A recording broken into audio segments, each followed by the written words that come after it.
ইতালির রোমের ওত্তাভিয়ানো বাজার সমিতির আয়োজনে অনুষ্ঠিত হয়েছে তুষার ভ্রমণ। এতে অংশ নেন প্রায় 2 শতাধিক প্রবাসী বাংলাদেশি ও তাদের পরিবার পরিজন। বিস্তারিত রিপোর্টে।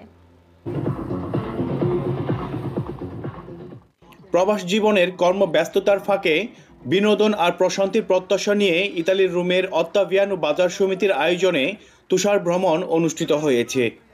রোম ওত্তাভিয়ানো বাজার সমিতির উদ্যোক্তা ও প্রতিষ্ঠিত ব্যবসায়ী শামসুল হুদা, মোহাম্মদ সালাউদ্দিন, মোহাম্মদ হাসান ও এমদাদুল হক নিয়াজের আমন্ত্রণে এবং খসরুর নোমান, আব্দুর রহমান জয়, জালাল মল্লিক, জিসান, সোহেল রানা, আরিফ ও শামীম সহ অনেকের সহযোগিতায় পরিবার পরিজন ও বন্ধুবান্ধব নিয়ে আয়োজনে প্রায় 2 শতাধিক রোম প্রবাসী অংশগ্রহণ করেন।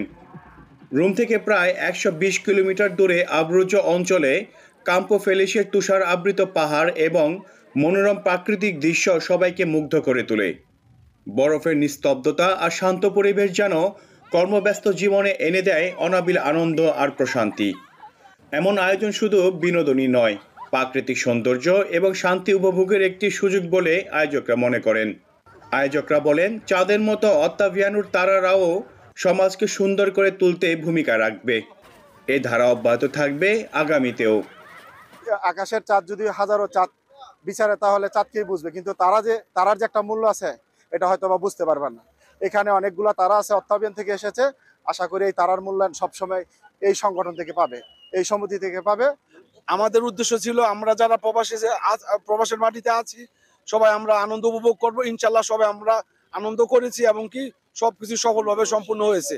ইনশাল্লাহ আমরা আগামীতে আরো সুন্দর কিছু করার জন্য অপেক্ষায় আছি ইনশাল্লাহ। তুষার ভ্রমণের শেষ পর্বে রাফেল ড্র অনুষ্ঠিত হয়। আলমগীর হোসেন মিন্টুর সৌজন্যে রোম ঢাকা বিমান টিকিট সহ স্বর্ণের চেন, অত্যাধুনিক মোবাইল সহ প্রায় 20টি মূল্যবান উপহার বিজয়ীদের হাতে তুলে দেন আয়োজক নেতৃবৃন্দ। Ayan TV news, Rome, Italy.